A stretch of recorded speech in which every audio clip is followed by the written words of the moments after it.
Hi అండి. ఈరోజు plum cake ఎలా చేయాలో చూద్దామా?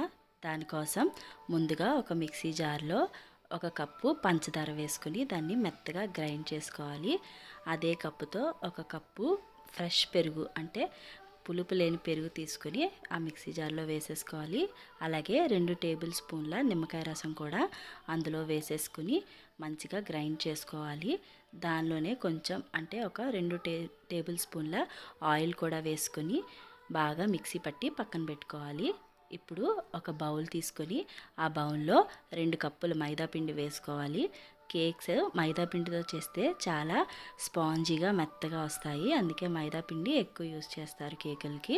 2 కప్పులు మైదా పిండి తీసుకొని దాంట్లో 1 టేబుల్ స్పూన్ బేకింగ్ పౌడరు, అలాగే 1 టేబుల్ స్పూను బేకింగ్ సోడా, ఒక చిటికెడు సాల్ట్ వేసుకొని బాగా కలిపేసుకోవాలి. ఎక్కడ కూడా ఉండలు లేకుండా చక్కగా మనం బాగా కలిపేసుకుని మనం ముందుగా మిక్సీ జార్లో కొంచెం మిక్సీ పట్టేసి కొంచెం పెట్టుకున్నాం కదా, అదంతా కూడా ఇందులో వేసేసుకుని ఎక్కడ గడ్డలు లేకుండా కొద్ది కొద్దిగా వేసుకుంటూ మనము బాగా బీట్ చేసేసుకోవాలి. మనం బాగా ఎంత బాగా బీట్ చేస్తామో అంత బాగా వస్తుంది కదా కేక్. సో మనం మిక్సీ పట్టుకున్నది కొంచెం కొంచెంగా వేసేసుకుని బాగా కలిపేసుకోవాలి. తర్వాత ఒక కప్తో కాచి చల్లార్చిన పాలు తీసుకుని కొద్ది కొద్దిగా వేసుకుంటూ వీడియోలో చూపించినట్టుగా కొద్దిగా పాలు వేసుకుంటూ ఎక్కడా కూడా ఉండలు లేకుండా బాగా మనము ఈ బ్యాటర్ అంతా బీట్ చేసేసుకోవాలి.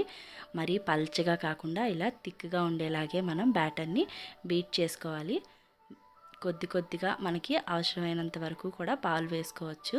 ఈ బ్యాటర్ని బాగా బీట్ చేసుకున్న తర్వాత ఒక 10 నిమిషాలు పక్కన పెట్టేసి ఒక కేక్ బౌల్ తీసుకొని మనం దానికి ఆయిల్ కానీ నెయ్యి కానీ అలాగే బటర్ కానీ వేసుకుని చక్కగా అప్లై చేసేసుకోవాలి. మేమైతే కొంచెం ఆయిల్ వేసి కేక్ టిన్ అంతా కూడా ఆయిల్ చేసి స్ప్రెడ్ చేసేసి, మన ఇంట్లో బటర్ పేపర్ లేకపోతే కనుక దానికే మనం ఒక ఇంట్లో యూస్ చేసుకునే పేపర్నే బటర్ మొత్తం రాసేసి ఆ పేపర్ అందులో పెట్టేసుకోవాలి. ఆ తర్వాత మనం బీట్ చేసి పెట్టుకున్న ఈ బ్యాటర్ అంతా కూడా కేక్ టిన్లోకి మనం నెమ్మదిగా వేసేసుకోవాలి. చూసారా, ఆ కన్సిస్టెన్సీలో ఆ థిక్నెస్ ఉండాలి బ్యాటర్ అంతా కూడా కేక్ టిన్లోకి వేసేసుకుని మనం ఒక 10 మినిట్స్ అయితే పక్కన పెట్టుకోవాలి. ఈ 10 మినిట్స్లో మనం ముందుగా ఓవెన్ని ఒక 10 మినిట్స్ ప్రీ హీట్ చేసుకోవాలి. ఓవెన్ 10 మినిట్స్ ప్రీ హీట్ అయిన తర్వాత మనం ఒక 2-3 సార్లు కేక్ టిన్ని ట్యాప్ చేసేసుకుని ఓవెన్లోని మనం ఇది పెట్టేసుకోవాలి. ఒక ఓవెన్ టైము ఒక 30 మినిట్స్కి సెట్ చేసుకుని 180 డిగ్రీస్ టెంపరేచర్లో మనం ఓవెన్ని ఆన్ చేసి పెట్టుకోవాలి. 30 మినిట్స్ తర్వాత ఆటోమేటిక్గా మనకి కేక్ రెడీ అయిపోయి ఓవెన్ ఆఫ్ అయిపోతుంది. ఓవెన్ 30 మినిట్స్కి పెట్టుకొని 180 డిగ్రీస్ టెంపరేచర్లో పెట్టుకుంటే మనకి 30 మినిట్స్లో చాలా స్పాంజీగా కేక్ అయితే రెడీ అయిపోయింది. ఆటోమేటిక్గా మనకి ఓవెన్ ఆఫ్ అయిపోతుంది. ఓవెన్ ఆఫ్ అయిపోయిన ఒక 10 మినిట్స్ తర్వాత మనం కేక్ని బయటకు తీసేయచ్చు. చూసారు కదా, 30 మినిట్స్ తర్వాత కేక్ మనకి ఇలా రెడీ అయిపోతుంది. మనం నైఫ్తో కానీ స్పూన్తో కానీ ఇలా చూసినప్పుడు చక్కగా రెడీ అయి ఉంటుంది. ఇప్పుడు మొత్తం ఎడ్జెస్ అంతా కూడా చక్కగా ఇలా స్పూన్తో కానీ మనం చాక్తో కానీ ట్యాప్ చేసేసుకుని మనం కేక్ని ఒక ప్లేట్లోకి మనం తీసేసుకుని సర్వ్ చేసుకుంటే మనకి చాలా స్పాంజీగా చాలా టేస్టీగా మనకి ప్లమ్ కేక్ అయితే రెడీ అయిపోయింది. చాలా అంటే చాలా టేస్టీగా వచ్చింది. మీరు కూడా ట్రై చేయండి.